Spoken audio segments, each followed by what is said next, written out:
Haïti, le seul pays au monde né d'une révolution victorieuse contre l'esclavage, une île qui a changé l'histoire, et que le monde n'a jamais pardonné pour ça. Voici son histoire.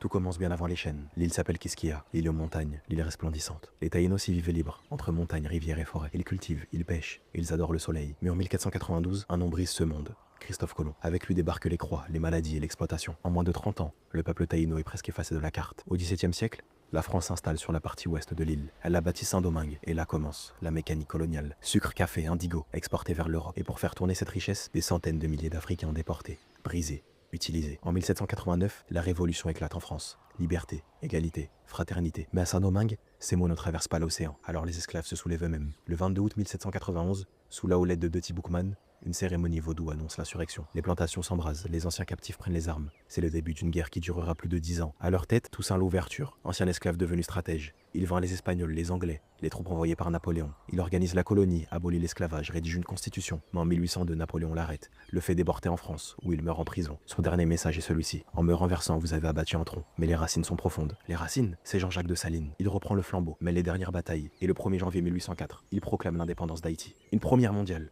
Une victoire noire contre un empire blanc. Une claque pour toutes les puissances esclavagistes. Mais la liberté a un prix. En 1825, le roi de France Charles X impose une rançon de 150 millions de francs d'or en échange de la reconnaissance officielle de l'indépendance. Une dette injuste, injustifiée, que Haïti paiera jusqu'en 1893, en s'endettant auprès de banques françaises. Résultat, un peuple libre, mais enchaîné par la finance. Et le monde regarde ailleurs. Les États-Unis reconnaissent Haïti en 1862.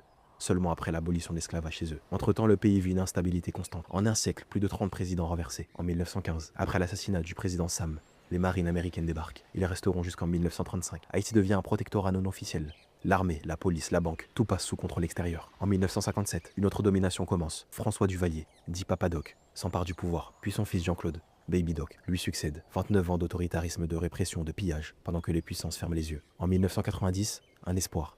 Jean-Bertrand Aristide est élu, ancien prêtre des bidonvilles, élu avec 67% des voix. Mais il est renversé quelques mois plus tard, puis réinstallé, puis renversé à nouveau en 2004. La démocratie haïtienne devient une pièce qu'on joue, sans jamais finir l'acte. Puis 2010, le séisme. Plus de 300 000 morts, des milliards d'aides promis, mais très peu arrivent jusqu'au peuple. Les ONG pullulent, les bâtiments s'effondrent, et Port-au-Prince ne se relève jamais vraiment. En 2021, le président Jovenel Moïse est assassiné. Depuis, aucun président n'est élu. Un pouvoir provisoire gère le pays, mais dans les rues, ce sont les gangs qui font la loi. Port-au-Prince est fragmenté, encerclé, pris en otage. Les écoles ferment, l'aide humanitaire est bloquée, la nourriture ne passe plus, et l'ONU parle d'un climat de terreur. Et pourtant, Haïti ne cède pas, car au milieu du chaos, il y a encore de la musique, des poètes, des croyants, des mères, des enfants, un peuple qui vit, qui lutte, qui espère. Haïti n'est pas pauvre par nature. Elle a été volée. Haïti n'est pas instable par hasard. Elle a été sabotée. Haïti n'est pas violente. Elle a été enfermée dans une cage et on a jeté la clé. Mais dans l'histoire du monde, aucun peuple n'a dit non aussi fort que Haïti. Et rien que pour ça, Haïti mérite que l'on l'écoute. Pas par pitié, mais avec respect. Je suis l'encre noire. Je continuerai de raconter ce qui dérange, ce qui éclaire et ce qui compte.